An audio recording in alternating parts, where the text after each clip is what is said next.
When Jonathan came back from his business trip, he walked in on me kissing my lover. I didn't hide, nor did I panic. I simply raised my hand and calmly slapped my lover twice. Then I turned to Jonathan, speaking with a steady and sincere tone. I love you. I only love you. My soul belongs to you alone. They're nothing, just weeds on the side of the road. He stood at the doorway, fingers trembling slightly, as if something had struck him. I looked at him, my gaze innocent and expression composed. You see, that's exactly what you said back then. I believed you, and I forgave you. Now it's my turn. You'll forgive me too, won't you? Chapter 1. My phone rang. I was leaning back on the sofa and picked it up without thinking. It was Jonathan. He said he'd be home for dinner tonight. Okay, I'll ask Aunt Wu to make a few more of your favorite dishes. I responded softly, my tone gentle, even with a faint smile. Mrs. Sarah, would you do the honor of making a bowl of soup for your dear husband? I'd be most grateful. He teased from the other end, his voice familiar and affectionate. I only laughed but didn't reply. I couldn't even remember the last time I'd cooked for him. There was a time when my entire life revolved around Jonathan. Between work breaks, I would buy him clothes, plan surprises, and personally make soup for him. That was how I expressed love. I'm no longer interested in this. I don't think there's any need for this unnecessary sweetness between Jonathan and me anymore. Not long after, Jonathan's secretary called. Her voice was anxious, asking if Jonathan had arrived home. There was an urgent meeting at the company. The corners of my lips lifted into a faint, sarcastic smile. He said he was coming home. He probably hasn't gone far. Why don't you try calling him? Maybe you can still catch him. Jonathan wasn't coming back. After all, if they're calling me, it means they can't reach him. Sure enough, a moment later, I received a message from him. Something came up at work. He wouldn't be home for dinner. Men always think their lies are airtight. They don't realize how transparent they've become to women. 4 years ago, I would have cried and watched him apologize in a low, remorseful voice. But now, I don't even have the desire to confront him. The only thing I found regrettable was the meal Aunt Wu had prepared. I changed clothes and left the house. The car stopped in front of a university. Soon, a young man came running toward me, all sunshine and energy, smiling like an excited puppy. You finally came to see me. He rushed over, eyes sparkling with joy. I reached out to ruffle his hair, my smile soft and full of affection. Over the years, I've come to understand why Jonathan never lacked women around him. And now, standing beside a youthful, radiant college student, I felt a little younger myself. I brought Oscar back to my apartment. Chapter 2. I didn't expect Jonathan to actually come home that night. When he called, I was curled up in Oscar's arms. I sat up and answered the phone. Oscar kept his head down, his ears slightly red, quietly sitting beside me. I'm out right now. You weren't home, and it felt boring being alone, so I just went for a little shopping. Since Jonathan was coming back, naturally I couldn't stay there any longer. I stood up and spread my arms. Oscar got the message and immediately stood up. Just like always, picking out clothes for me, he handed me a brightly colored dress, clearly a gift he'd prepared in advance. I raised an eyebrow slightly but didn't refuse. By the time I changed and returned home, Jonathan was already sitting on the living room couch. He looked up, his gaze lingering on me, and a flicker of awe flashed through his eyes. When did you buy that? I replied calmly, as if nothing was out of the ordinary. I passed a store and tried it on casually. Didn't feel like changing out, so I bought it. He suddenly stood up, walked closer, and leaned in to whisper by my ear. You look stunning. Reminds me of when we had just gotten married. I lifted the hem of my dress and spun in a little circle, subtly distancing myself from him. Somewhere along the way, his physical closeness had started to trigger an instinctive aversion in me. The more affectionate he got, the harder it became to suppress the anger burning in my chest. But he didn't back off. Instead, he pulled me straight into his arms. I looked up and saw the familiar fire in his eyes. A second later, he swept me off my feet and pressed me down onto the sofa. What are you doing? My voice slipped, edged with disgust. Luckily, he didn't seem to notice. I quickly adjusted my expression and switched to a coquettish tone, half resisting and half teasing. Stop messing around. I haven't even taken a shower. Come on, let me go. I tried to slide out from under him, but he didn't give me the chance. Jonathan kissed me hungrily, hands impatiently reaching for more. I stopped moving. Might as well get it over with quickly. Apparently, his lovely little secretary hadn't managed to keep him tonight. Chapter 3. The next morning, during breakfast, I got a call. Sure, I'm free this afternoon. Jonathan was reading the newspaper when he heard my voice. He looked up slightly. What is it? I smiled at him casually. Daniela asked me to go with her to a blind date. How old is she now? Daniela, Jonathan's secretary. His expression didn't change much. He just replied blandly. I don't know. Try not to get involved in stuff like that. If something happens, it won't look good for you. I took a sip of milk and said nothing more. After all, that call wasn't really meant for me to hear. That afternoon, I showed up right on time. On the way, Daniela couldn't stop talking about Jonathan, her tone vaguely provocative, where he went on business trips in Thailand, what major project he boldly pushed through. I listened, mostly amused. Did she think this would work? If she really had what it took, she would have gotten Jonathan to divorce me already. He didn't do it back in year 1, when everything was new and thrilling. There's even less chance now. Her endless chatter started to get on my nerves. After a moment's thought, I looked up and feigned surprise. Oh, you're still wearing that necklace?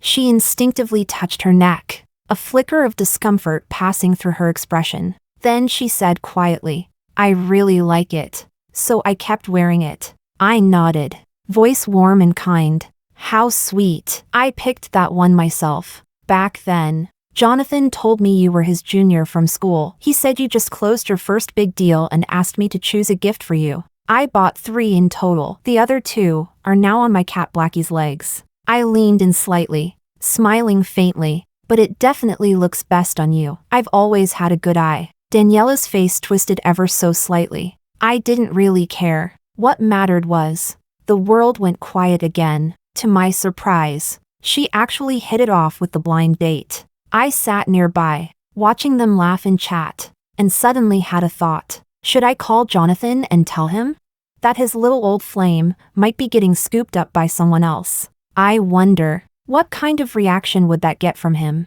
Chapter 4. Daniela's little blind date stunt didn't stir up much trouble in the end. Just a few days later, Jonathan went on another business trip. This time, he didn't bring her, his ever-present secretary. I glanced down at my phone, eyes fixed on a photo on the screen. A young girl, looking like a student, was standing outside a luxury residential complex, waiting for a car. She looked innocent and pretty, probably Jonathan's new fling. The photo had been sent anonymously. Chances were, it came straight from Daniela. I couldn't help but scoff. Did she really think I, the legal wife, would help her, the side chick, get rid of a 4th woman?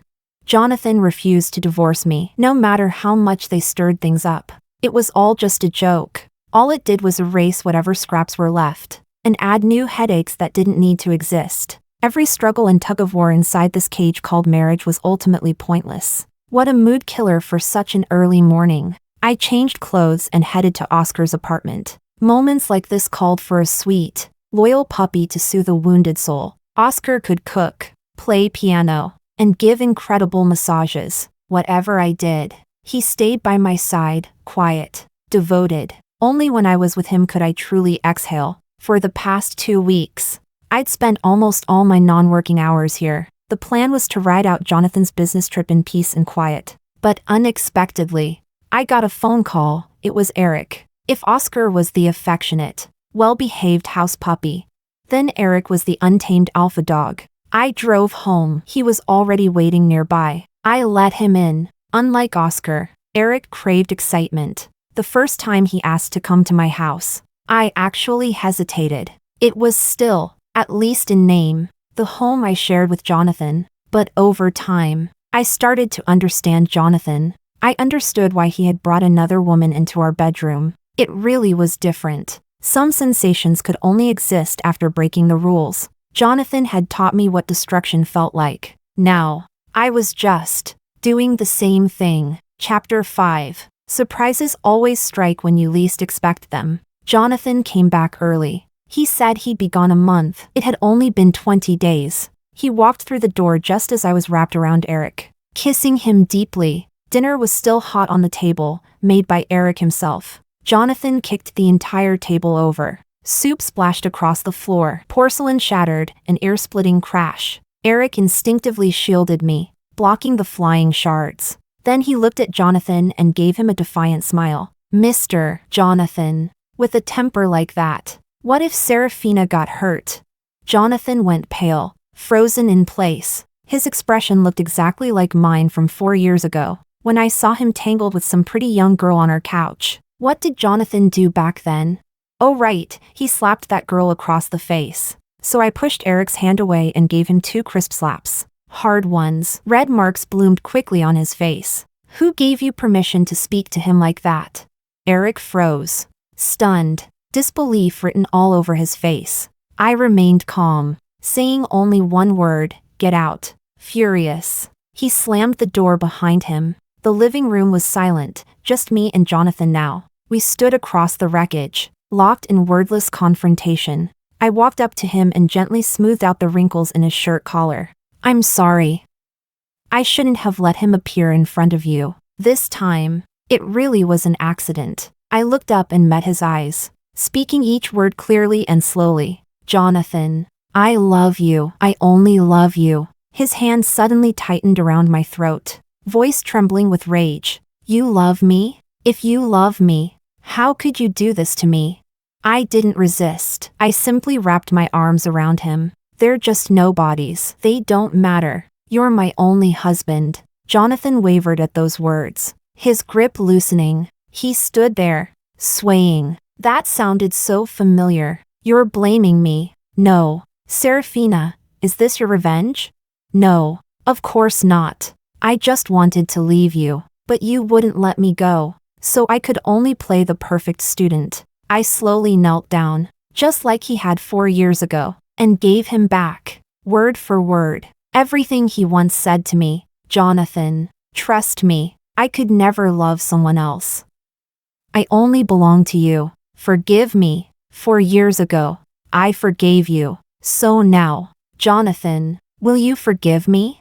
Chapter 6. Jonathan stared at me as I knelt on the ground, then suddenly grabbed the ashtray and hurled it at the wall, with a loud crash. It shattered, pieces flying everywhere. His eyes were bloodshot. Serafina, aside from what happened 4 years ago, when have I ever wronged you? Haven't I treated you well enough? Yes, you treated me very well. I looked up and met the gaze of the man I had loved for so many years. He remembered every one of my periods. He knew the candies my pets liked to eat, the way I preferred my coffee. He would remind me to dress warmly when it got cold, when I lost my temper, threw things, shouted cruel words. He never fought back. He would just sit there and listen quietly. I loved his gentleness, his attentiveness, his patience. I even loved every little expression that crossed his face during joy, anger, sorrow, or laughter. Back then, Jonathan had married me, an ordinary woman, despite everyone's opposition. In that moment, I truly believed in the forever he promised, and I was ready to give my whole life in return for that vow. That's why, 4 years ago, when I saw that, it felt like my entire world collapsed. I couldn't accept it. I broke down and begged for a divorce, but he refused. As long as he refused, I couldn't leave. During that time, I exhausted every bit of strength I had, crying, fighting, hurting. But time is the most patient blade of all. It carved through every crack in my heart, slowly shaving off my obsession with love. Eventually, I became just like every other wife in our social circle, accepting his apologies. We cried, we fought, and then life went on. Later, I even started to understand Jonathan. The world is so vast, how could there be no temptation? He chose to abandon me in the face of temptation. That was just a decision. So then, in front of temptation, I didn't need to act noble either. Chapter 7. Jonathan smashed everything in the house he could get his hands on. In the end, He collapsed onto the sofa like he'd used up all his strength, burying his head in his hands. "Get up," he said hoarsely, still unable to contain his fury. "Serafina, what do you see in him? His youth? That face? Wasn't I young once?" I stood, walked over to him. "Jonathan, I've already told you, you don't need to care about him. He's like a glass of wine I had on a night out, or a random rideshare I called. He means nothing." Jonathan stared at me, and I watched his expression unravel, bit by bit. After a long silence, he let out a cold laugh. "Tell me, all those things I said back then, how many do you still remember? Which one hurt you the most? Which one felt like the deepest betrayal?" I paused for a moment, then shook my head. For the past 2 years, I had played the scene over and over again in my mind. I'd imagined a dozen different ways he might react. I had done everything I should have, and everything I shouldn't, said everything I should have, and everything I shouldn't. Now, it was Jonathan's move. I turned and went into the kitchen, poured a glass of water, and handed it to him. "Jonathan, I know what you're feeling. I've felt it too. If you want a divorce, Shut up." He leapt to his feet, knocking the glass out of my hand. It shattered on the floor. "Serafina, have you wanted a divorce all along? You cheated just to get out of this marriage? I'm telling you now, you're delusional." He suddenly stepped toward me, his eyes full of madness. "Serafina, you are mine. You will never leave me in this lifetime." Chapter 8. Jonathan forgave me. He said that as long as I completely cut ties with Eric, we could pretend none of it ever happened. I nodded and agreed. Of course, Jonathan wasn't going to let Eric off the hook. I had no objections. After all, back then, just to help me vent my rage, Jonathan nearly ran that girl over with his car. For the next month, Jonathan was like a completely different man. He came home from work on time every day, always ate dinner at home. The moment he walked through the door, he'd find me and whisper sweet nothings. Even during work hours, he constantly sent messages. If I didn't reply within 5 minutes, he would immediately video call me, just to confirm where I was. I didn't really mind. After all, 4 years ago, I was the one falling apart. Back then, I demanded he stay by my side day and night, letting me scream, lash out, hurt him. I was so deeply grateful to Jonathan. In my darkest, most desperate days, he had been the one to soothe me, to stay by my side until the storm passed. He gave me time to recover, to heal, and to gently put an end to the love of my youth. And now, I was simply returning the favor. I would do the same for Jonathan. Chapter 9. Eric was waiting outside my office building. I ignored him and walked straight into the cafe across the street. He followed me in. It seemed Jonathan had gone all in on punishing him lately. Eric had lost a lot of weight, deep shadows under his eyes, no trace of that sharp edge he used to carry. He looked nothing like the man I first met. He sat across from me, then suddenly reached out and grabbed my hand tightly. "Serafina, are you okay?" I didn't answer. I just looked down and pulled my hand away. "Eric, let's not see each other again." My voice was calm, almost cold. No emotion, no regret. He froze, a flash of disbelief in his eyes. "Serafina, did Jonathan force you into this? I can take you away. We can leave the city, start over somewhere else." I gently cut him off. "Eric, you were the one who deleted Jonathan's message to me." What? He blinked, not quite understanding. "Back when we were dating, there was a time Jonathan nearly boarded a flight that ended up crashing. I almost had a breakdown. Ever since then, he would always send me a message before takeoff and again after landing. That day, he must have done the same." I looked at Eric, my expression unchanged. "From the moment you showed up in front of me, I knew who you were and what you wanted. Eric, since I used you too, let me offer you one piece of advice. Leave City A. Jonathan won't spare you." I raised my hand and pointed out the cafe window, to the man in black who had been following us at a distance since we entered. Then I stood up and walked out. 3 years ago, Jonathan tried to acquire a startup company. There were disagreements among the co-founders. Eric was part of the opposition. He ended up being framed and kicked out. His only sister, who relied on him, died because he couldn't afford her medical treatment. Eric lost everything because of Jonathan. He tried to use me as a pawn to take revenge. He thought I'd be the knife.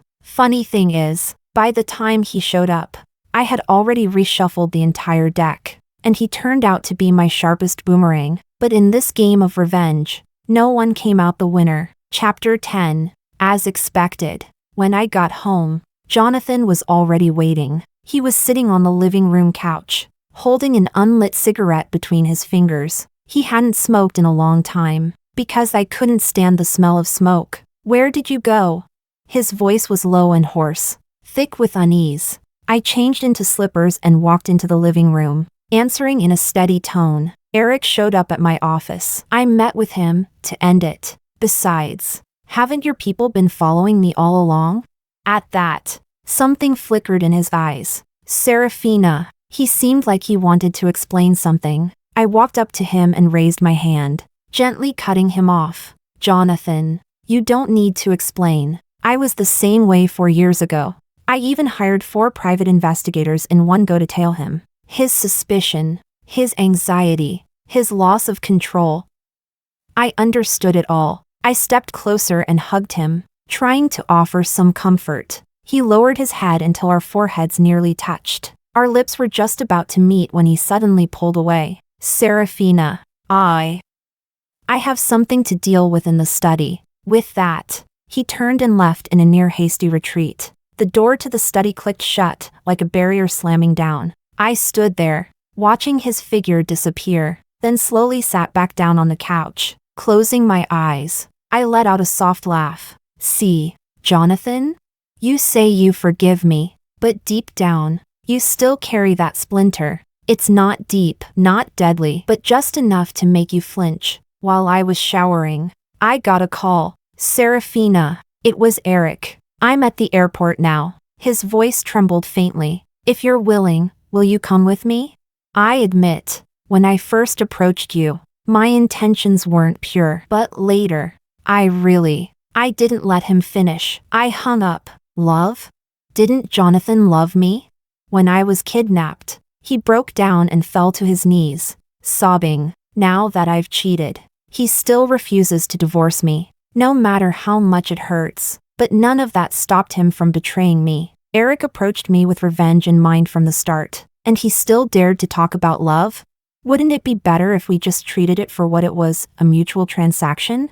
Clean, direct. Chapter 11. When Oscar called, his voice was clearly shaken. Jonathan had sent someone to evict him from the apartment. I gently reassured him with a few words, then sent a message to Jonathan. That he would eventually find out about Oscar didn't surprise me. If Eric was a blade that came at Jonathan head-on, then Oscar was just an accident, and the way we got along had been an even bigger surprise. I met Oscar on a rainy day. He saved me. Later, something happened in his family, and I helped him out without much thought. At first, I just wanted to keep Oscar around like Jonathan kept his mistresses. As a pet, he was clean, obedient, never made trouble. Never asked for a future. But then, the look in his eyes, how hard he tried to hide that glow, made me panic. Because I'd lost before. I knew how rare real feelings were, how precious they are, how those who are lucky enough to receive love hold it with both hands, afraid to drop it. But I had nothing left to give, no matter how young I dressed. I was no longer 20-year-old Serafina. Time didn't allow me to be 10 years younger and reach out to pull him up beside me. The truth is, I had already decided, before the end of this year, I would cut things off cleanly with Oscar, but I hadn't expected Eric scheming to throw all my plans into chaos, and drag Oscar down with it. Chapter 12. When I got home, the house was unusually quiet. Jonathan was in the study. I pushed the door open. He was sitting at the desk, a pile of photos spread out in front of him, photos of me and Oscar together. He looked up, his voice cold and sharp as a blade. "So this is your true love, huh?" The next second, he grabbed the stack of photos and hurled them at my face. One of them sliced my cheek. It stung, hot and sharp. Jonathan stood up, and for the first time, there was naked hatred in his eyes. "Serafina, how many did you keep on the side? You're fucking ruthless. I messed up once, and you come back at me with a whole pack of men?" He roared. Completely losing control, I stood still, slowly raised my hand, and wiped the blood from my face, then looked up, meeting his eyes calmly. Jonathan, leave Oscar out of this. He doesn't know anything. That sentence was like throwing a lit match into a pile of explosives. He doesn't know anything? He doesn't know anything and still held your hand? Kissed your face? Slept in your bed? Serafina, he touched what's mine. He's going to pay for that. I closed my eyes briefly and let out a soft sigh. Then I took out my phone and pulled up a photo. Recognize her? Jonathan, seething, glanced over, and just like that, the fire in his eyes died out. In the photo, a stunningly beautiful girl was performing Swan Lake on stage. Must be your new flame, right? I smiled faintly. How's her performance? Judging by that move, she's got a pretty flexible waist. Jonathan opened his mouth, but couldn't get a word out. Chapter 13. The study fell into a suffocating silence. Jonathan, do you know when I met Oscar? I broke the stillness. He let out a cold laugh, as if trying to mock me, but then he seemed to think of something, and swallowed it back. 2 years ago, when Daniela came to visit our home, I turned and looked him in the eye. It was obvious. Some things you can't hide, little glances, subtle gestures. You could tell. Jonathan stiffened. He tried to push back. She's my junior from school. I would never. Jonathan. I gently cut him off. I saw it. That day you said you were going back to the office to work overtime. You went to a hotel instead. I followed you too there. He froze, like he'd just been struck in the head. Serafina, nothing happened between me and her. At least, not the way you're imagining. Jonathan scrambled to explain. I only nodded, expression calm, as if I were telling someone else's story. That day, I was actually going to tell you, we were having a baby. The color drained completely from his face.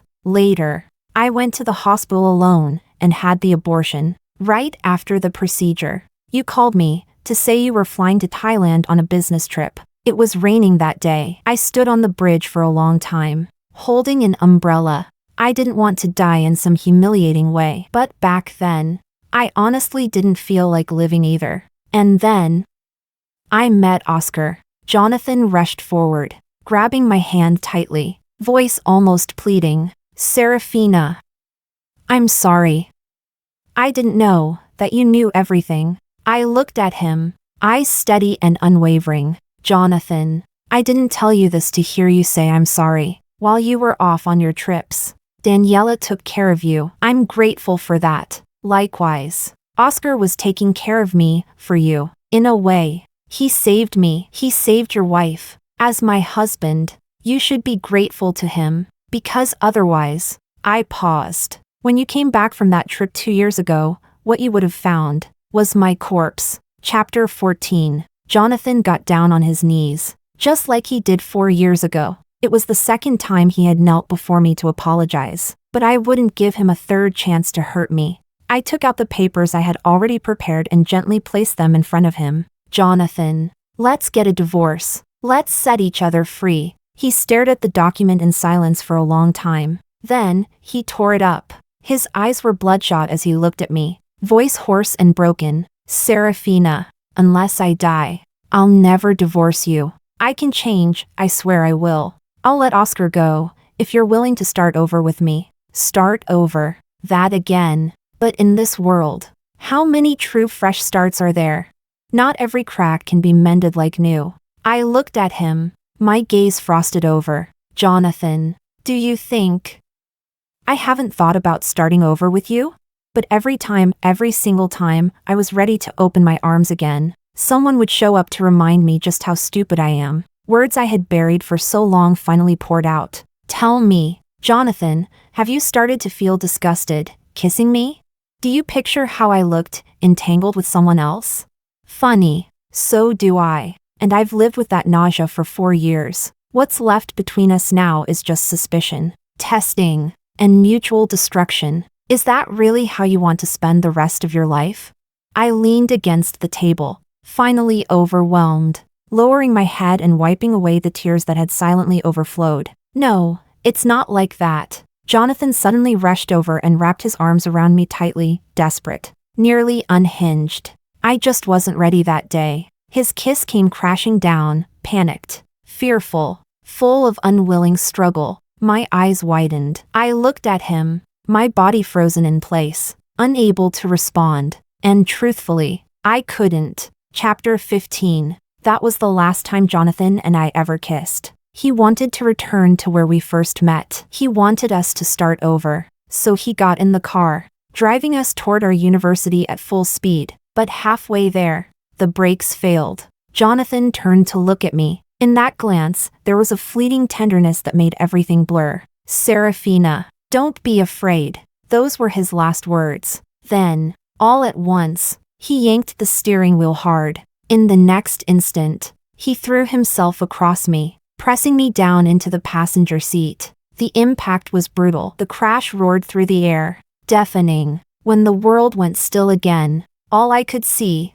was him, slumped over the steering wheel. Blood streamed steadily from his chest. It was Eric who had tampered with the car. Those photos, he had sent them to Jonathan. If Jonathan hadn't been so on edge, he wouldn't have made such a mistake. I stood outside the emergency room, hands over my face, finally breaking down in sobs. Turns out, when you're on the verge of losing someone, you forget every awful thing they ever did. All that remains is the memory of how he once shielded you from the rain, lowered his pride for you, stood in front of the wind to protect you. My self-confidence had played a cruel joke on me. I thought I had already stopped caring. I never expected it could still hurt this much. And for the first time, I regretted everything. Maybe I should have stopped Jonathan. I knew Eric hadn't left. He sent me anonymous texts. When I got into that car, I was ready to go down with him. Jonathan once said, unless he died, we'd never divorce.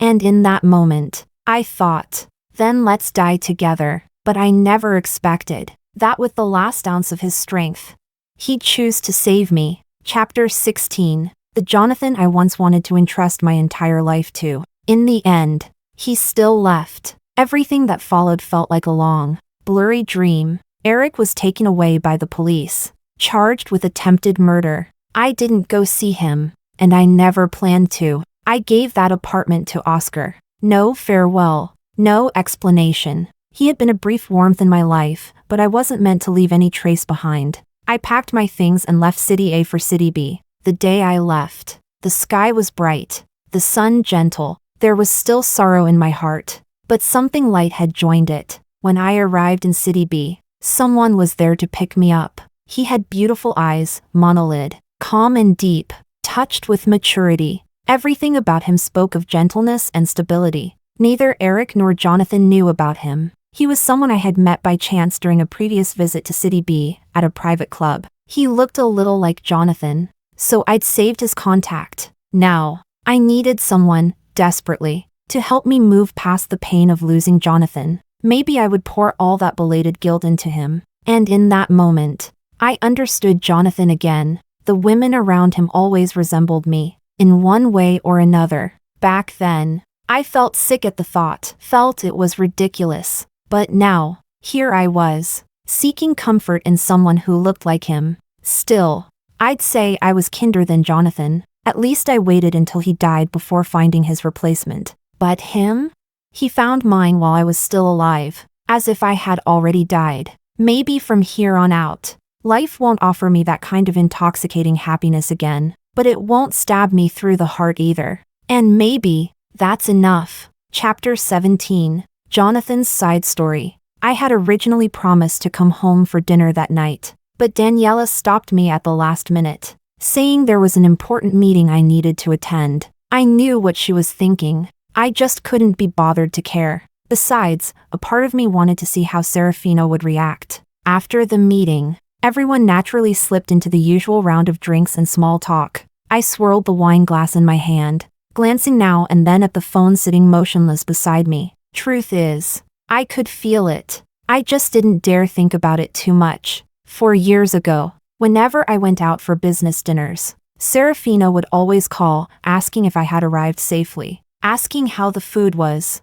whether the waitress was pretty. That little bit of jealousy, those small insecure thoughts, she couldn't hide them even if she tried. If I wasn't home by 9, she'd call me every 30 minutes without fail. I might have brushed her off with my words, but in my heart, I was happy. Back then, Serafina cared about me, but now? Why is the phone so silent?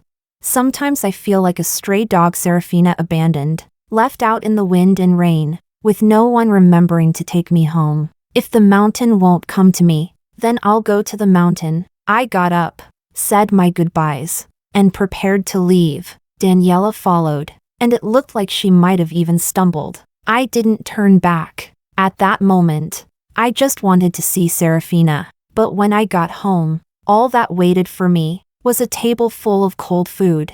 A wave of unease swept through me. I quickly dialed her number. Thank God, she picked up quickly. Only then did I breathe a little easier. When Serafina walked through the door, she was wearing a brightly colored dress, youthful, radiant. For a moment, I saw the woman I married years ago. I kissed her wildly, held her tightly, couldn't wait to become one with her. But I didn't dare think too hard about it. How long had it been since Serafina dressed up like this? And today, dressed like that. Was it really for me? Chapter 18. Jonathan's side story continued.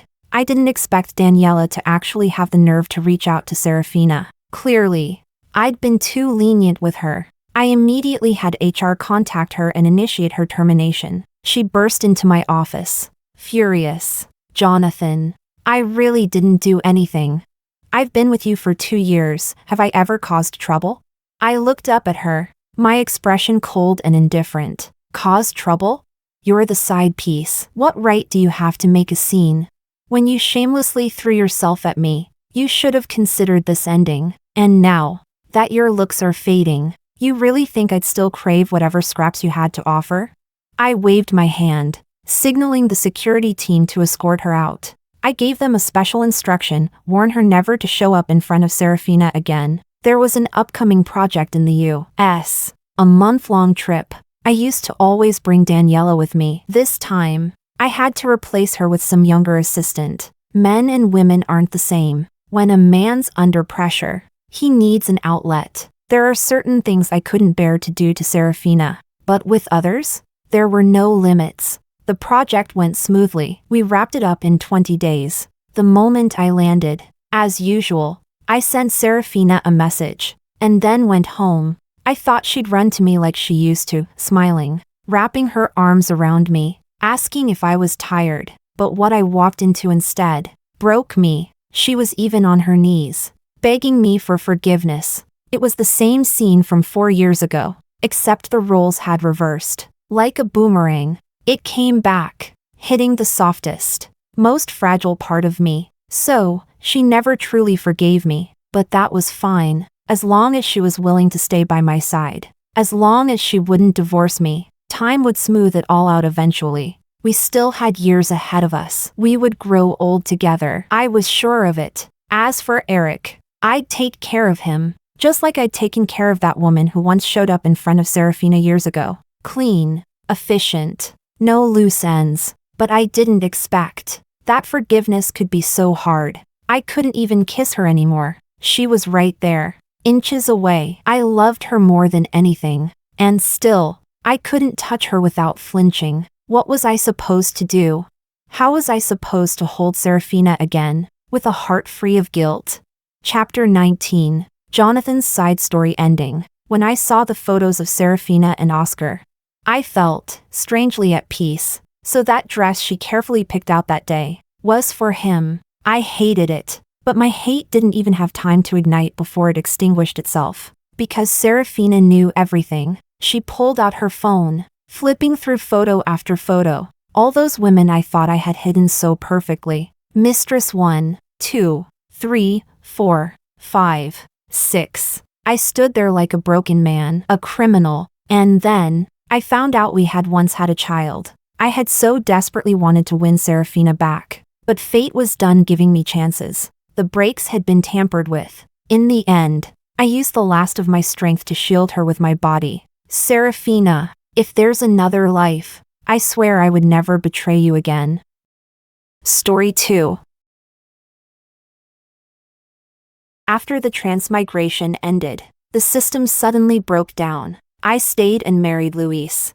7 years later, the gloomy and obsessive Luis had become a new influential figure in the city. As for me, the heroine of this redemption novel, I ended up as an ordinary and unremarkable housewife. He and his family gradually lost patience with me. One day, a young and beautiful girl found me and smiled, saying, "Sister, if this world were a novel, you and Luis would be part of a redemption story before, but now Luis and I are part of a CEO and children's story." I confronted Luis. He said, "Julia, I want a child. As a transmigrator, I couldn't get pregnant, and he had once promised me we wouldn't have children. But now, he changed his mind." I nodded wearily. Later, the system suddenly went back online and asked if I wanted to leave. I said, yes. Before leaving, I erased all traces of myself and left decisively. Let him, in the years to come, be with any woman he wants.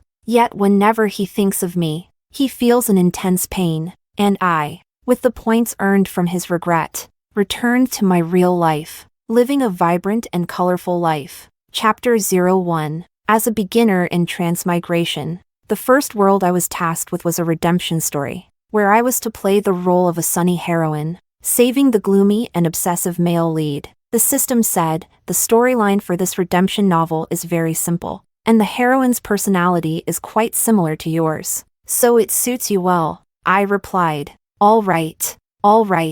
I transmigrated cheerfully, following the storyline step by step, clumsily but sincerely getting closer to Luis. With love and warmth, I touched his heart and helped him reunite with his family, eventually becoming the heir to his family. After many trials and tribulations, Luis finally established his position, and our relationship took a step further. On a romantic Chinese Valentine's Day, the villa was filled with colorful flowers. Like a dream, Luis, wearing a white suit, knelt on the ground, proposing to me with a ring, his eyes intense and passionate. "Julia, I love you. Will you be with me?" The sound of violins resonated softly. I blushed and replied, yes. Then I reached out my hand. This was where the story ended. The ending of the novel contained just one sentence. From then on, Luis and Julia lived happily ever after. My mission was completed, and according to the plan, I should have left this world and returned to my original timeline. However, the system broke down, and it never reappeared. I was stranded in this world. At first, I panicked, but I slowly accepted the reality. Luis treated me very well, and all the small moments we shared during those long years calmed my unease. I decided to abandon the mission and stay in this world to be with him forever. Luis loved me, and I liked Luis too. Like every fairy tale, the prince and princess live happily ever after. Such a life doesn't seem bad, does it? But I never thought about what would happen when the prince and princess lived together for a long time. No one ever told me about something called the 7-year itch. The fairy tales never mentioned it. The girls reading those books naturally wouldn't know. Chapter 02. Today, I have a late meeting and won't be coming home. Before leaving, Luis put on his coat and said this to me casually. The driver and assistant were waiting outside the villa. I couldn't stop him, so I forced a smile and said, all right. Luis left. It was a sunny day, with bright sunshine. Luis's tall and strong figure walked directly into the light. The assistant approached him respectfully. Speaking to him, he smiled and nodded slightly before leaving with steady steps. A normal scene played out before my eyes. Everyone knew that Luis was the rising star of the city. Every move he made was full of the aura of someone in power. No one would associate him with the frail, gloomy boy from the dirty alley all those years ago. Nor would anyone imagine that back then. Luis even felt uncomfortable walking into the spacious, bright, upscale shopping mall, quietly hiding behind me. I pulled him out, bought him an expensive coat, and dealt with the rude shop assistants, building his confidence step by step.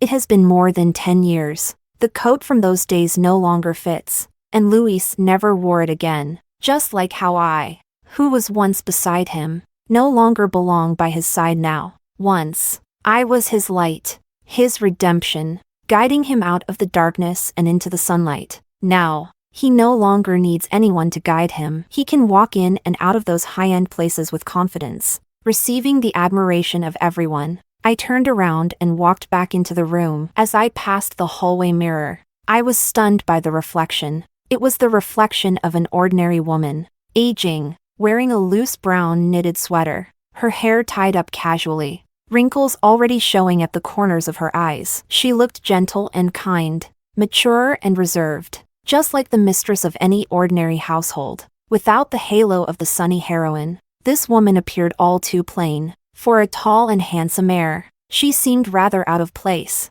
I sighed softly and picked up my phone to call the florist. No need to deliver anymore. I've broken the contract. You don't have to refund the money. Okay. The florist didn't dare ask further questions, responding quickly. I then called the orchestra and canceled the violinist. After tidying up the table, I sat in the greenhouse drinking coffee, staring off into the distance. Today was Chinese Valentine's Day. I wanted to create a romantic date, ordering lots of flowers and booking a violinist, hoping to recreate the atmosphere from when Luis proposed to me 7 years ago. But Luis had another meeting, and everything I prepared had gone to waste. Chapter 03. After taking care of the 4 cats in the greenhouse, I heard the doorbell ring. Sandra, our housekeeper, opened the door, and I faintly heard her greet someone respectfully as Miss Zoe.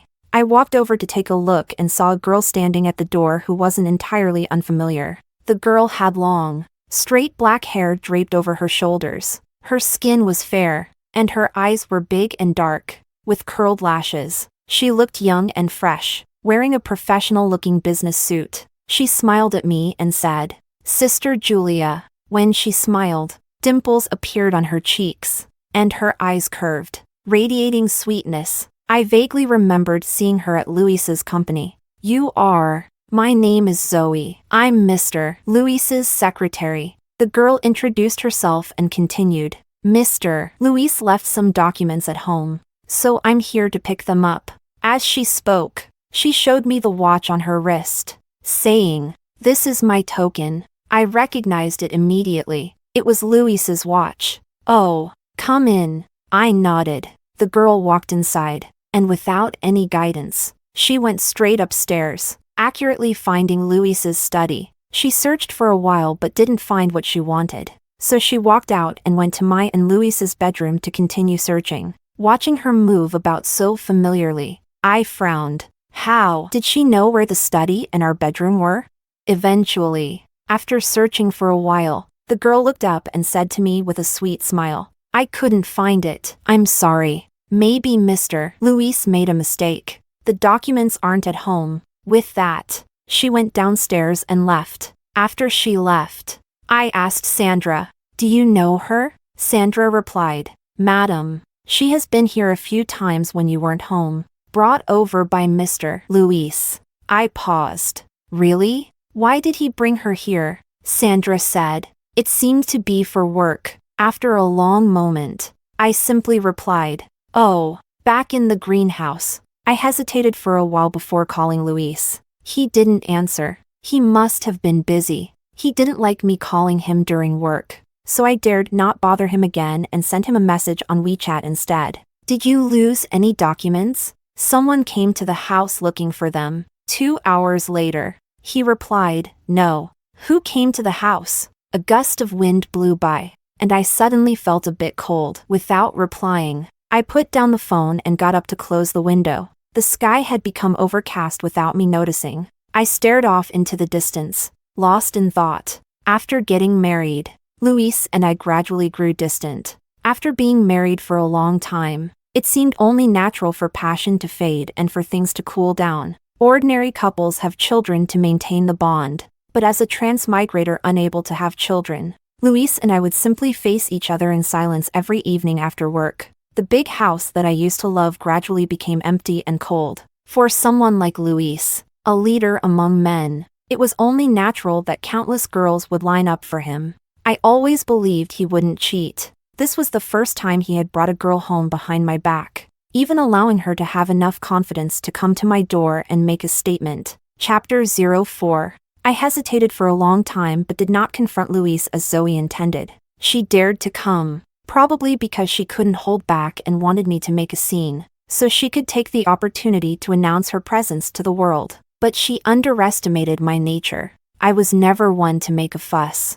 I was the emotionally stable Mrs. Louise. Life went on. During the weekend family gathering, my mother-in-law welcomed me with a smile, showing much care and giving me a small gift, a red string with a small gold bead. It was a gesture of blessing. Not long after dinner, I wisely went to the small living room to be alone. Unexpectedly, a few of my sisters-in-law and female cousins came in, discussing the gifts they had received as they walked. Mother's diamond necklace is worth $1 million. Mom gave me a watch. It's worth hundreds of thousands. What about you? A jade bracelet. Looks like it's worth hundreds of thousands too. The sister-in-law who received the diamond necklace was very pleased, her beautiful face glowing with joy. The elder and younger cousins were unhappy, thinking that only getting gifts worth hundreds of thousands showed favoritism from my mother-in-law. They compared their gifts, discussing who was more favored, and decided to try to please the elders even more. After they left, I stood up from the sofa, touched the simple gold bead on my wrist that was worth only a few hundred, and smiled after a moment of silence. Because I couldn't have children, my in-laws had some grievances against me. Back when Luis was away from home, I took care of him and sent him back to his family. I had done my mother-in-law a favor. Even if she didn't like me, she wouldn't show it openly. She would only make distinctions in subtle ways. This wasn't the first time, nor would it be the last. I never minded. As a transmigrator, in this world, besides Luis, I didn't care about anyone else. I only wanted Luis. After the gathering, Luis and I got in the car and left. The entire way was silent. When we arrived home, I got out of the car first, ignoring Luis, and went straight upstairs from the garage. As the elevator doors closed, Luis walked over. He watched me leave alone, with an astonished look in his dark eyes. The situation with Zoe, coupled with today's gathering, had eventually affected me, leaving me with emotions. I rarely got angry. My emotions were always as calm as lake water. My words gentle, even using interjections to soften the sharpness. Leaving him behind like this was already a major incident. Luis should understand. After going upstairs, I immediately saw the living room filled with flowers and heard the soft sound of a violin playing. And I was stunned. The elevator doors opened, and Luis walked out, embracing me from behind. His warm lips pressed against my ear as he spoke in a low voice. Sorry, I forgot the day before yesterday was Chinese Valentine's Day. Sandra said you had prepared a candlelight dinner. I've been so busy these past few days that I forgot. Can you forgive me? The sourness in my heart suddenly disappeared. I turned around and gently kissed him. I said, Zoe came to the house that day to get some documents from your study and bedroom. Luis's brow moved slightly. Oh, I never asked her to do that. She was too presumptuous. Really? Julia, you have to remember, you will always be the one I love most. I knew what I was saying, and he knew too. He knew what he was saying, and I knew too. After the tacit understanding between husband and wife, we each took a step back and didn't discuss the topic anymore. He continued kissing me. The rain stopped overnight, and the sky, which had been gloomy for several days, became clear. I hummed a song as I watered the plants in the greenhouse. Sandra walked over, smiling. Madam, you seem to be in a good mood? I smiled. Yes. I thought the matter was over. Luis would deal with Zoe, and I would continue to be the immovable Mrs. Luis. But I was wrong. Chapter 05. A month later, Zoe came to the door again. As soon as she entered, she took off her luxury coat, revealing a thin undershirt. The undershirt fit snugly, outlining her slightly swollen belly. It was clear and unmistakable. The innocent-looking girl gently touched her stomach, her smile sweet. Sister, I'm pregnant. She and I sat on the living room sofa, the atmosphere amicable. I quietly listened to her talk about her love story with Luis, as if I were listening to a romantic drama. Zoe's eyes were full of light, and that kind of expression, I had once seen it on my own face in the mirror. Before we got married, filled with hope, dreaming of the future, believing I was happy. Sister, if this world were a novel, you and Luis would be part of a redemption story before, but now Luis and I are part of a CEO and children's story. She spoke softly, I nodded. It does seem that way. After Zoe left, I called Luis. He still didn't answer. Suddenly, my heart seized with pain, as if a wound I had tried to ignore finally reached its limit and tore open. Blood rushed out, and the pain was unbearable. The usually calm me cried uncontrollably. It wasn't until Luis entered the room that I realized I had cried all afternoon. When he saw my swollen eyes, his calm expression cracked. He hurried over to wipe my tears. Julia, what happened? Why are you crying? I couldn't catch my breath. It took me a long time to calm down and ask him. Zoe is already 3 months pregnant. Is there anything you want to explain? Silence. Awkward silence. Luis wasn't one to talk much, nor was he one to lie. The room was unlit, and the night shadows covered his face, making it blurry. For a moment, I couldn't make out what expression he had. After a while, he suddenly knelt down on one knee, then the other, placing his large hand on my knee, looking up at me sincerely. I'm sorry, Julia. I want a child. He wants a child. I sat in the wicker chair in the greenhouse, staring at the gloomy sky in the distance. The weather was unpredictable, sunny one moment, overcast the next, hard to grasp. Just like emotions, it was all my fault for foolishly thinking that love could be eternal. But in this world, aside from the mountains and rivers, the sun and moon, among humans, only death is eternal. That night, Luis and I slept in separate rooms. In fact, for the past few years, we often slept in separate rooms. We had become more and more like roommates. A fragile relationship. A child, just one child, was enough to break whatever bond we had. Long before we got married, I had told him that I couldn't have children. At the time, he swore it didn't matter. I believe he once loved me deeply. I believe he truly didn't mind that I couldn't have children. I believe in his determination at the time to grow old with me. But unfortunately, people's hearts change. Promises are eventually broken. What once was, is only a memory. What once was, is now in vain. Half asleep, I suddenly heard a long-lost voice in my mind. Host. It's me. I'm back. It was the transmigration system. It finally went online again. It told me that there had been a malfunction, which made it impossible to contact me. It had been watching everything unfold helplessly. You should have left long ago. Host. Do you want to go back now? I nodded wearily. Yes. If I had known that our marriage would end in shambles, I would never have married Luis. Let the memories stay in the most beautiful moments, rather than what it is now, full of chaos. With each of us in an awkward state, my personality has always been mild. And since things have come to this, I will choose to let go and leave. All right. We will arrange for you to fall ill with a terminal disease immediately. Considering our previous mistake, we have decided to offer you compensation. What kind of compensation? If you can make Luis feel regret, the points you receive will be substantial, and you can use them to exchange for good things in your original world. Hearing the system's explanation, I thought for a moment, then softly asked, will he regret it? System, huh? Of course he will regret it if you die. I sighed and said, the feelings had already faded, and now that his little lover is pregnant, they would just find me to be in the way. If I die, he should be relieved, not regretful. System, but he loves you. Love? I smiled bitterly and shook my head. Enough. I have nothing to lose. I'll do something before leaving. If he really regrets it, I can earn some points. If he doesn't, it doesn't matter. I'm tired.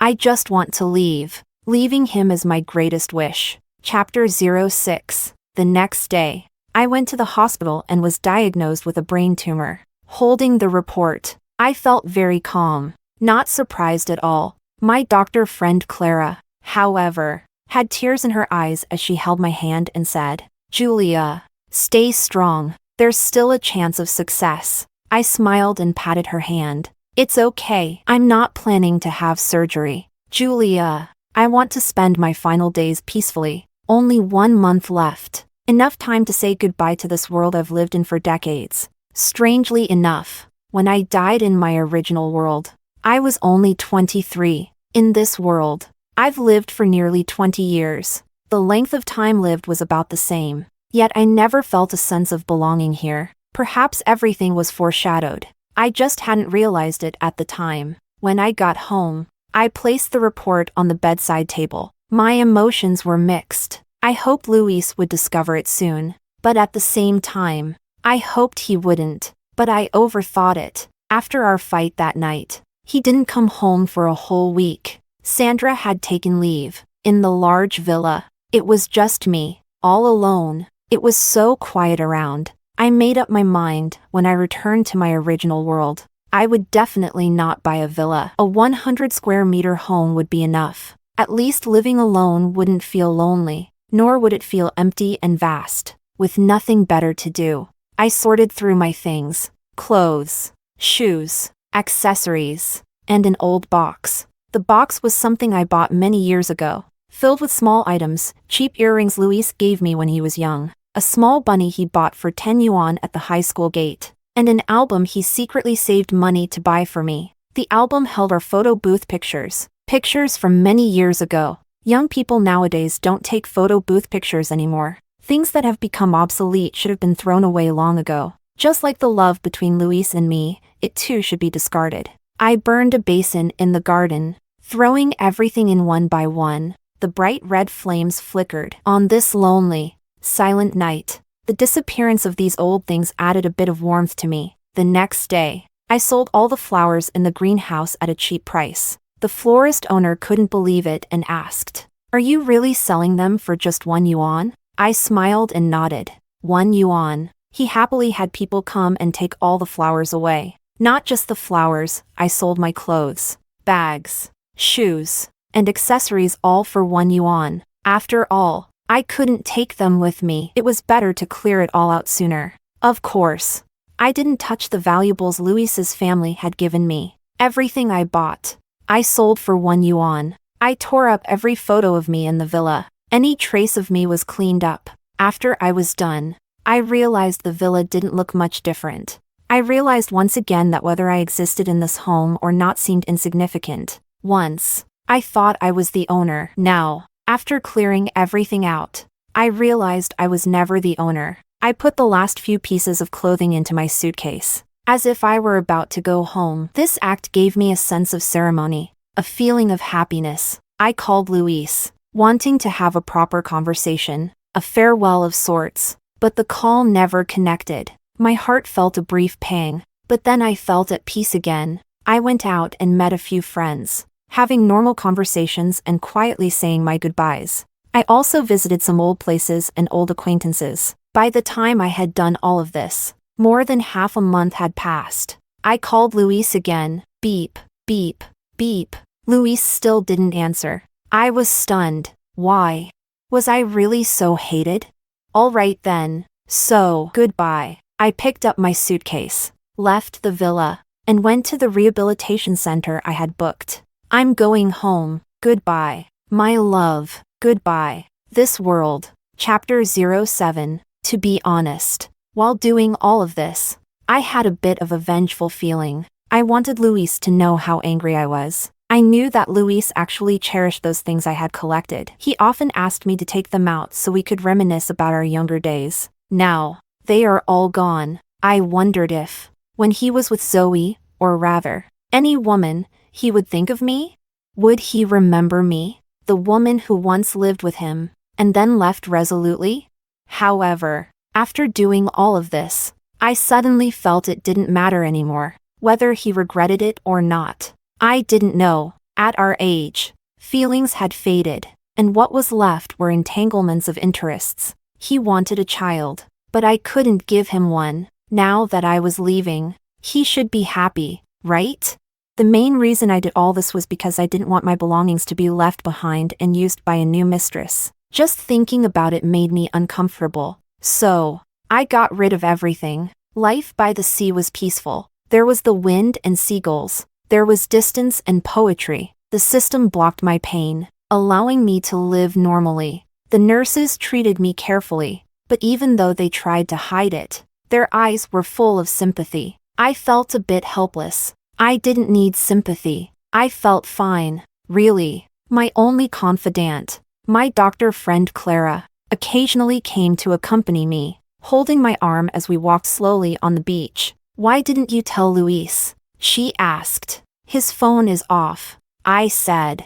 "Off?" She was surprised. "Yes," I replied. "Always off?" "Yes." Clara was very shocked, as if she hadn't expected that to be the reason. "Then should I?" She took out her phone, seemingly intending to call Luis. I shook my head, reaching out to stop her. "No need." "Why?" I said calmly. "He has a girlfriend now, and a child. He's doing well. There's no need to disturb him." Clara's eyes reddened slightly, and she cursed. "Scumbag!" She took a deep breath and added, "You're right. We shouldn't notify him. Let's not let him come and disturb you, making you unhappy." I smiled. Clara kept asking if I was in pain, and I told her I wasn't. But then she suddenly started crying so sadly. I was telling the truth. It really didn't hurt. My heart felt numb, my head foggy, but it wasn't pain. I was no longer hurting. Time passed quickly, and my life entered its countdown. Clara was very sad, but I was quite happy. When I closed my eyes to sleep, I seemed to see a train approaching me. I was wearing my favorite beige trench coat, standing on the platform with my suitcase, ready to board the train home. That scene made me feel happy. When I woke up and recalled the dream, the corners of my mouth turned up slightly. When filled with hope, even death becomes lovable. Chapter 08. On the third day of the countdown, I couldn't walk anymore. While moving around in a wheelchair along the beach, a seagull landed on my shoulder. I was very surprised and gently stroked its white feathers. It didn't fly away. I was happy all day. I once kept a white parrot in my greenhouse. One day, I forgot to close the window, and it flew away. I was sad for a long time. Luis comforted me, saying he would buy me another one. I shook my head.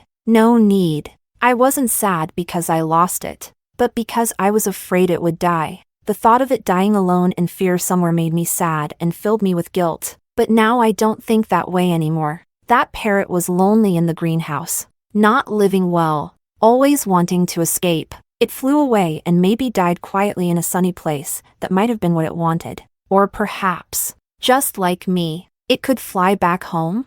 That would make it happy. On the second day of the countdown, I inexplicably coughed up a lot of blood. The nurses were frightened and told me to rest well. After lying down for a few hours, I heard the sound of someone playing ball outside. Through the window, I saw a child in hospital clothes playing with a ball behind the ward. The ball accidentally fell into the flower bushes. The child's body was frail, and he couldn't go get it. His eyes turned red, and he began to wipe his tears. I slowly got up, holding onto the wall, and walked out slowly, helping him pick up the ball from the flowers. He looked up at me and smiled timidly. "Thank you."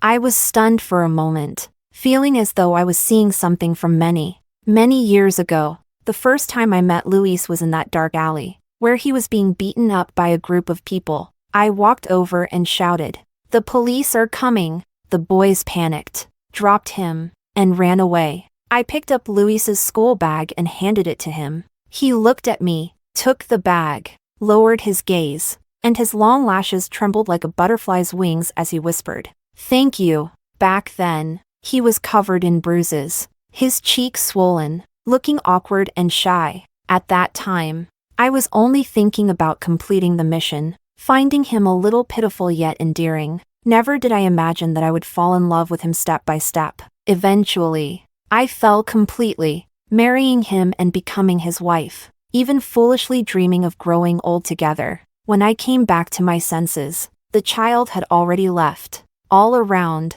it was quiet, as if the child had never been there. Luis's shadow, too, had vanished. The pressure from the brain tumor, many once vivid memories now blurred, impossible to recall clearly. My mind felt emptier and emptier. I gradually forgot how I had fallen in love with Luis. I forgot how deeply I once loved him. I forgot the vows he once made. He disappeared bit by bit from my mind. On the last day of the countdown, the sun was shining brightly. I had very few memories left. I vaguely remembered that I was a heroine, meant to save someone. I walked slowly into the sunlight. The warmth from the sun embraced me, I lifted my head, trying to recall who I was supposed to save. Who was I supposed to save? I sat down on the dry sand, feeling warm, with the sound of waves in my ears and the endless blue in the distance. Seagulls circled overhead. I took a breath, slowly lying down, staring dazedly at the seagull above. Who was I supposed to save? Why did I need to save someone? Did that person need me? It felt like I needed to go home. Yes, home. I want to go home. Chapter 09, Clara's perspective. Julia's body was found on the beach. When she died, there was a peaceful smile on her face, the corners of her mouth slightly upturned. She left very peacefully, as her best friend. Even though I was prepared for it, the pain was still overwhelming. Miss Clara, the head of the hospital, looked at me anxiously. I sighed. It's not your fault. It was her own choice. Julia didn't like being confined to a hospital bed. She didn't like being restrained. To die in a beautiful place, perhaps that was her wish. Many times, I couldn't understand her. There was a gentleness to her aura, without any aggression. But she always seemed distant, never close to anyone. It was as if there was a layer of mist between her and this world. As if she could leave at any time. She was in the world, but not of the world, except for Luis. Julia was like a kite, and Luis was the only one in the world who could hold on to her. Now that Luis had let go, Julia, like a kite, had drifted far, far away. I called Luis. Clara? He answered quickly, sounding a bit surprised. I was stunned. In Julia's description, Luis was always busy, too busy to answer calls. So, eventually, she stopped calling and only sent messages unless it was something urgent. Because she didn't want to disturb him, even when she got sick. She wanted to tell him, but Luis didn't answer. Yet now, I easily got through to him. It's me. A surge of anger suddenly rose in me. Are you very busy? Not really. Busy taking care of your pregnant mistress? There was a moment of silence on the other end. Julia told you? Yes. How could you? My fault. I won't deny it. If you wanted a child, why did you make promises to her? Why did you marry her? He interrupted me. I had no choice. The family needed a child. Ha. Still saying this now. My eyes reddened, and I questioned. No choice? What a no choice? Julia called you countless times recently. Why didn't you answer? Luis didn't reply. I raised my voice. Why? Was it that hard to answer the phone? Luis was silent for a long time before he finally responded. I was wrong. I didn't know how to face her. So you just left home, leaving her alone, ignoring her calls, never showing up.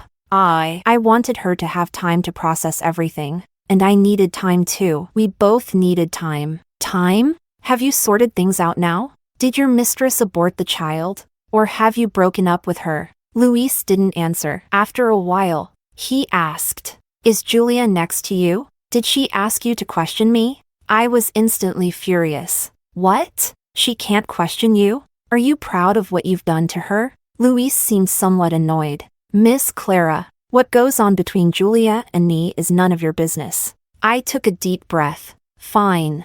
Then come and talk to her yourself. There was silence again on the other end. I yelled angrily. Coward! You dare to do it. But you don't dare to face it. If you don't come today, don't ever think about seeing her again. I hung up the phone, looking at the pale woman lying in the bed with her eyes closed. I didn't know what to do. Julia had already left a letter and some money, asking the hospital to cremate her body and scatter her ashes into the sea. She had arranged everything perfectly. Just like herself, calm and gentle. Back then, the love between Julia and Luis was the kind of beautiful romance that everyone envied. Everyone believed they would be together forever. Julia, you doing this makes me lose all faith in love. I crouched down and cried. The phone rang. I picked it up and saw that it was Luis calling. Where is she? She's not at home. Of course. She wasn't at home. I said. The Seaside Rehabilitation Center. Rehabilitation Center? What's she doing there? Luis asked. I wiped my tears away and said coldly. She's dead. Come quickly to collect the body. Chapter 10, Clara's perspective. When Luis arrived at the rehabilitation center, his face was filled with anger, his brows furrowed. "Miss Clara, don't joke about this." He saw me and spoke in a stern tone. I said coldly, "Follow me." He took a deep breath, suppressing his anger as he walked into the morgue. "Clara, don't go too far." Luis frowned again as soon as he saw the word morgue. "Get in." I was too tired to argue. He hesitated for a moment before stepping inside. Julia lay quietly on the cold small bed. I pointed at Julia and said indifferently, "She's there." Luis froze, halting his steps, a look of fear flashing across his face. "Who is that?" "It's Julia," I said. "Go take a look." The man suddenly took a step back, shaking his head. "No, I won't go over there." I was a little surprised. I hadn't expected this reaction from him. He seemed terrified. I forcibly pushed him to the side of the small bed. "Look carefully." The man stood frozen, his body stiff. After a long while, he suddenly knelt beside the bed, letting out a wailing cry from his throat. "Julia!" Luis fainted. A group of people hurriedly carried him away. Not long after, he woke up, jumped off the bed, and asked everyone he saw, "Where is Julia? Where is she?" He looked deranged. Seeing him like that, I was confused. He seemed to love Julia deeply, but if he loved her, why treat her coldly? Why find another woman to have a child? Or was it all just an act of affection for the show? Oh, right, he's a CEO. If it got out that he disappeared while his wife was dying of cancer, spending time with his mistress, the stock price would crash. I sneered. "Stop pretending to be a good man. It's disgusting." Luis turned to look at me, his eyes bloodshot. Those eyes looked like they wanted to devour someone. It didn't seem fake. My heart skipped a beat. I took a step back and continued. "There are no reporters here. All your acting is useless now. Save it for the funeral. There will be lots of people then. And reporters too, crying and wailing in front of the coffin. That way the whole world will think you're a good man. No one will know that while your wife was dying of cancer, she called you over and over again, and you never answered, disappearing instead to spend happy days with your mistress." "I didn't." Luis clutched his head. "I didn't." "Oh, you didn't ignore Julia's calls? You didn't disappear for a month without seeing her? You didn't have a mistress? You didn't have a child?" I. Luis's lips trembled, his eyes bloodshot. I feigned surprise, covering my mouth. "Oh, did someone tie you up, lock you in a dark room, take away your phone, and force you not to contact her? Oh my, you went through something like that? How tragic. No wonder you look so lost. You must have been kidnapped, right? It's understandable to be upset." Luis held his head, tears streaming down his face. He suddenly stood up, staggering towards the morgue. But the morgue was already empty. "Where's Julia? Where is she? I want to see her," he shouted loudly. I walked over and said, "Julia left instructions that her body should be burned immediately after her death, and her ashes scattered into the sea. I called you earlier to come, but you didn't believe me. Now the time has come. Of course she's already been cremated." "No, I didn't even get a proper look at her. How could you burn her?" Luis screamed hysterically, trying to get Julia's body, due to his manic state, causing a commotion. He was restrained by the security guards. I was a bit frightened. I couldn't help but wonder if Luis wasn't pretending but was truly heartbroken. It was strange. If he really loved Julia, then why had things ended up like this between them? Chapter 11, Clara's Perspective. After hesitating for a long time, I finally told Luis where the crematorium was. Without saying a word, Luis rushed there. When he arrived, Julia's body had already been cremated. The staff were carefully collecting her ashes and placing them into an urn. Luis seemed to have regained his calm. He took the urn, signed the documents smoothly, and showed no expression on his face. It was too calm. I had an uneasy feeling. On the way back, neither of us spoke. After a long while, Luis asked in a hoarse voice, "Why did Julia suddenly?" I said, "A month ago. She felt unwell. She went to the hospital for a checkup, did a CT scan, and found out she had a brain tumor." I observed the man's expression through the rearview mirror as I slowly explained everything I knew. Luis occasionally interjected to ask questions. I answered truthfully. That's not true. He sneered. Julia isn't dead.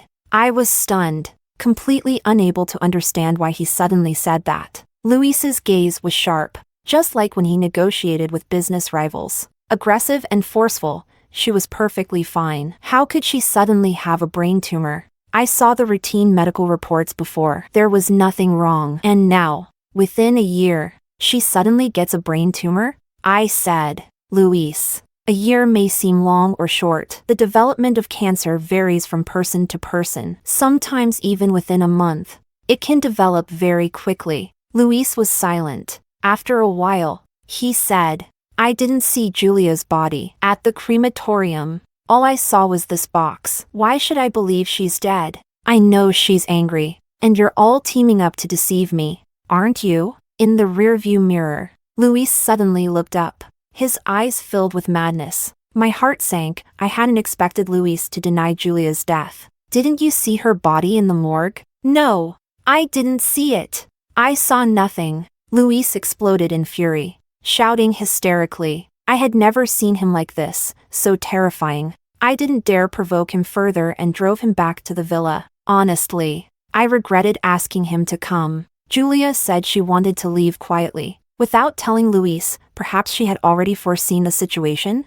I shouldn't have interfered. But if Julia had just died like that, and Luis knew nothing, continuing on to have a child with his mistress, I couldn't swallow that. Luis's mental state had clearly deteriorated. He was trying his best to deny Julia's death. After taking him back to the villa, Luis silently carried the urn inside, calling out, Julia. No one answered. Look, she usually ate at this table, watched her tablet on the couch. Luis pointed at the dining table and the couch, muttering, nothing has changed. Julia is still here. He said that nothing in the house had changed, stubbornly believing that Julia would suddenly walk out from somewhere, just like before. Has nothing really changed?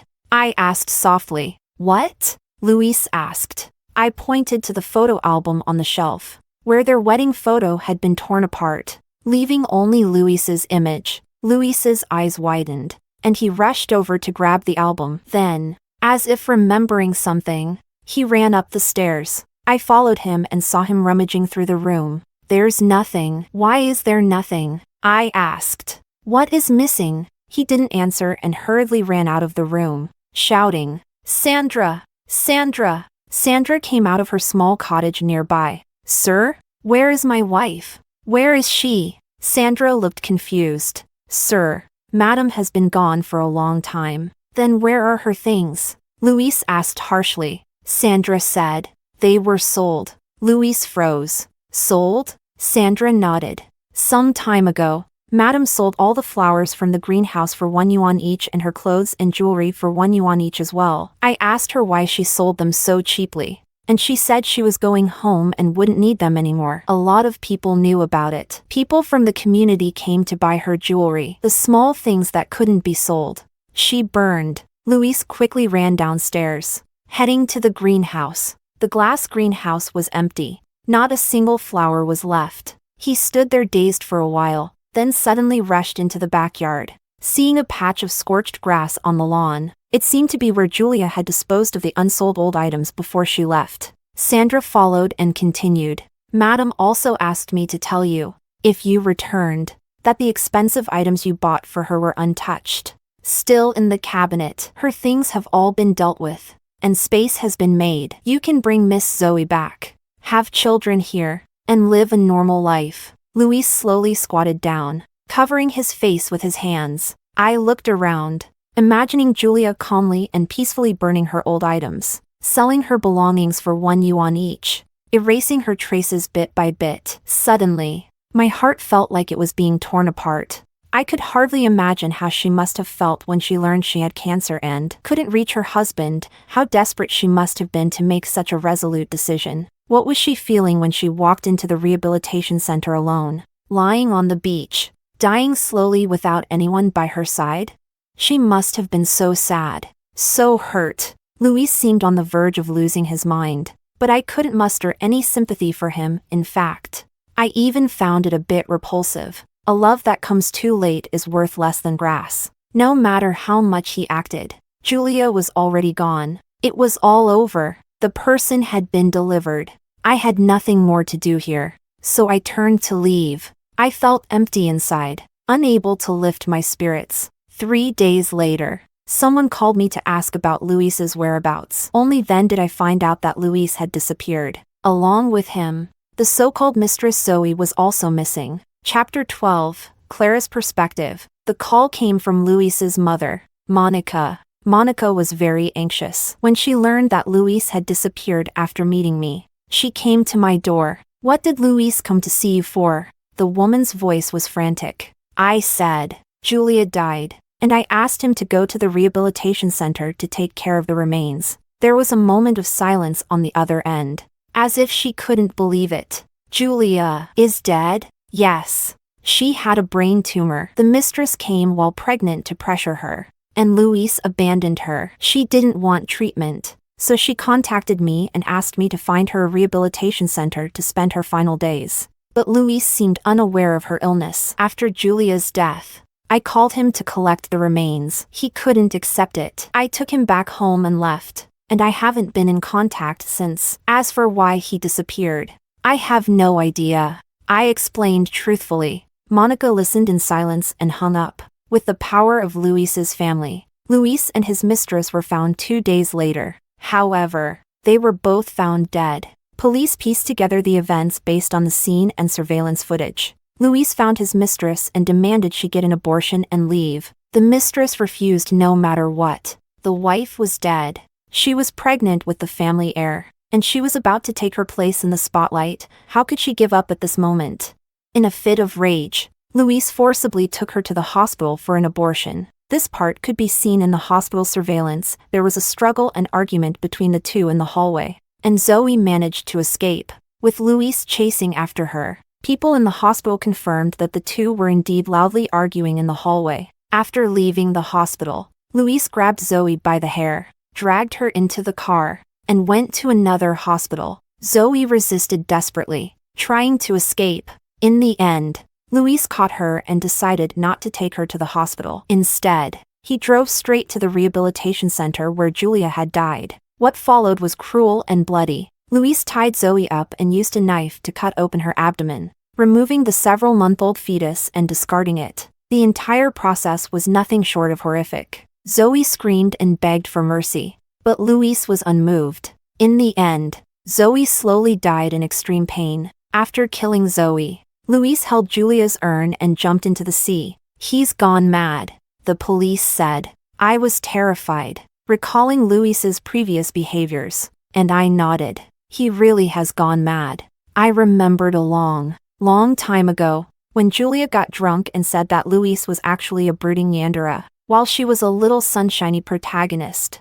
I always thought she was just rambling under the influence. Now, seeing both of their bodies with my own eyes, and knowing what Luis had done, I realized that Luis's true nature might really be as twisted as Julia had said. It was only because they lived under the sun, leading a normal life, that Luis's true nature was concealed until he was provoked, and it erupted. I once thought that Julia was the kite, and Luis was the one holding the kite string. I was wrong, completely wrong. Julia was actually the one restraining Luis. No, my son would never do something like this. Monica was in tears, her face full of panic. I remembered the melodrama within Luis's family. Back then, Monica's nanny had swapped her son with her own child. It led to the cliché drama of the true and false heir. Luis was mistreated and bullied from a young age. It wasn't until he met Julia that his life had light in it. Julia helped him, took care of him, brought him home,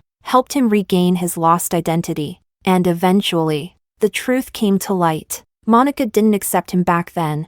She only wanted the false son. Even now, that false son remained in the family. I heard that Monica treated the false son's wife better than Julia, because Julia couldn't have children. Back when Luis had no standing in the family, it was with Julia's help that he managed to establish himself. Monica eventually accepted him. It can be said that without Julia, Luis would have remained at the bottom. He would never have seen the light of day. Luis was able to live and become the family heir entirely because of Julia. Their love had withstood many hardships, tested by time, becoming inseparable. So I couldn't understand. How could he deceive Julia and have a child with another woman?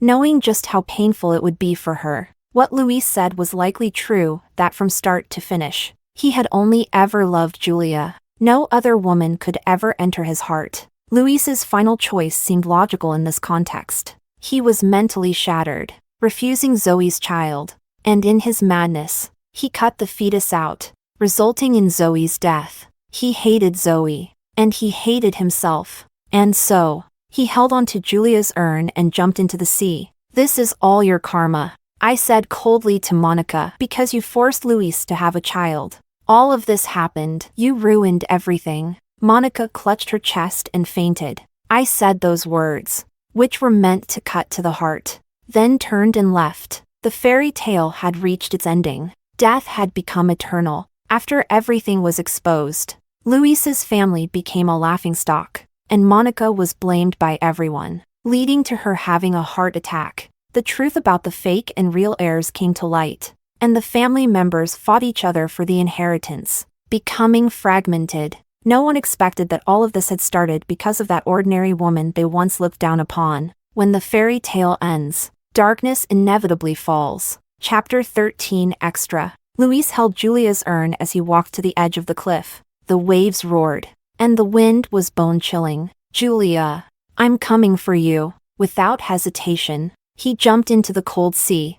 As he sank, his consciousness started to fade. Suddenly, he saw a scene. In a simple room, a young Julia sat up from the bed, rubbing her temples and asking, "System, am I back?" It looked like she was talking to something invisible. After a while, her lips curled into a gentle smile. "I'm really back. From today on, I'm going to live well." She walked over and pulled open the curtains. Outside, the sun was shining bright, golden light spilling everywhere. Julia stretched, showing a relaxed expression. It was a look he hadn't seen in a long time. Outside, cars bustled through the streets, in a completely unfamiliar city, vibrant and full of life. Was that the world after death?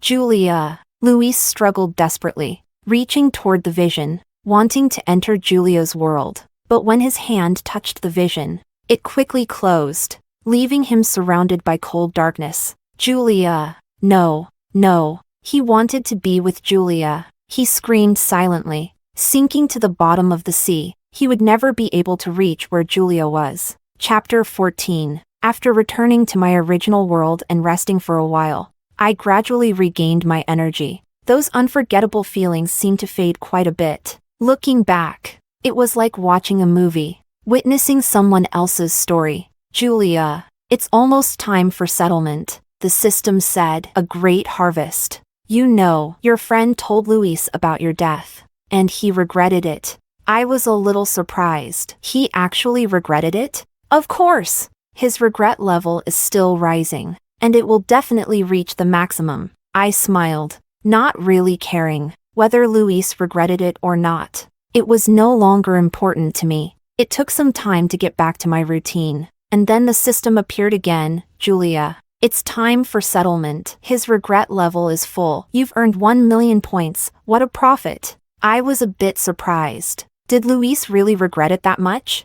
I thought he had stopped loving me long ago. I chuckled. "What's there to profit? You can exchange points for things. For example, you can trade them for unparalleled beauty, immense wealth, a top-tier body, or special skills, all of which would benefit you greatly in the next journey." I was surprised. I hadn't expected such a gain. "What would you like to exchange them for?" I thought for a moment. "Let's leave it for later. I don't have anything in mind right now." By the way, the system hesitated. "What is it? Aren't you curious about Luis's ending?" I paused, then shook my head and smiled lightly. "Not really. He probably regrets it for a while. Stays with Zoe, has a child, eventually forgets about me, and continues his happy life as the heir." The system laughed. "You hold no resentment?" I said. "Not anymore. Before I died, I did resent him. I wanted Luis to regret his choices. But after returning to my original world, I realized that his regret didn't matter much to me. Though it wasn't useless, it gave me points. It just didn't affect my feelings anymore. I'm relieved that you can let go. Luis's ending doesn't matter. It's better if you never know. Okay. When it came to Luis, the system seemed like it had something to say that day. But in the end, it didn't. I no longer cared. Looking forward is the only way to be happy.